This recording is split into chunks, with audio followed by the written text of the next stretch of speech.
This is the book of Ruth from the Message translation of the Bible.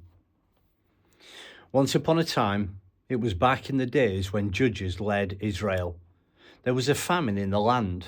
A man from Bethlehem in Judah left home to live in the country of Moab, he and his wife and his 2 sons. The man's name was Elimelech. His wife's name was Naomi. His sons were Mahlon and Kilion, all Ephrathites from Bethlehem in Judah. They all went to the country of Moab and settled there. Elimelech died, and Naomi was left, she and her 2 sons. The sons took Moabite wives.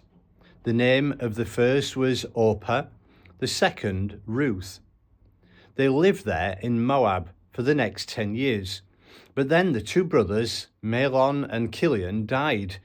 Now the woman was left without either her young men or her husband. One day she got herself together, she and her 2 daughters-in-law, to leave the country of Moab and set out for home. She had heard that God had been pleased to visit his people and give them food.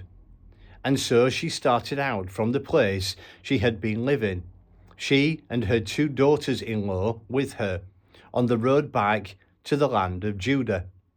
After a short while on the road, Naomi told her 2 daughters-in-law, "Go back, go home and live with your mothers, and may God treat you as graciously as you treated your deceased husbands and me.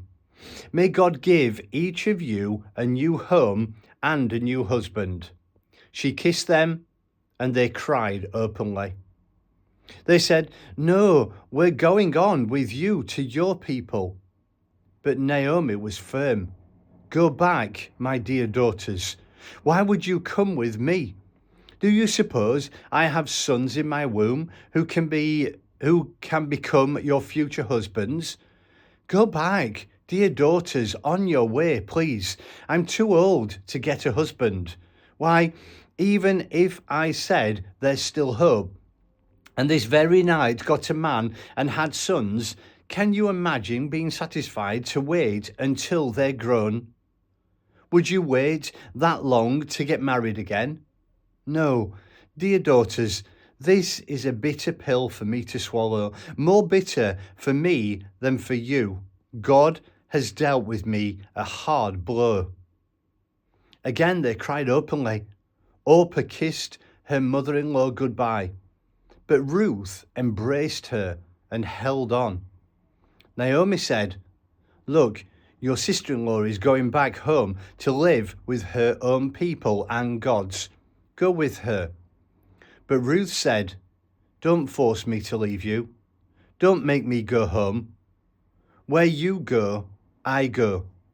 And where you live, I'll live. Your people are my people. Your God is my God. Where you die, I'll die. And that's where I'll be buried. So help me, God. Not even death itself is going to come between us." When Naomi saw that Ruth had her heart set on going with her, she gave in. And so the 2 of them travelled on together to Bethlehem. When they arrived in Bethlehem, the whole town was so soon buzzing. "Is this really our Naomi? And after all this time?" But she said, "Don't call me Naomi. Call me bitter. The strong one has dealt me a bitter blow. I left here full of life, and God has brought me back with nothing but the clothes on my back. Why would you call me Naomi? God certainly doesn't. The strong one ruined me." And so Naomi was back, and Ruth, the foreigner, with her, back from the country of Moab. They arrived in Bethlehem at the beginning of the barley harvest.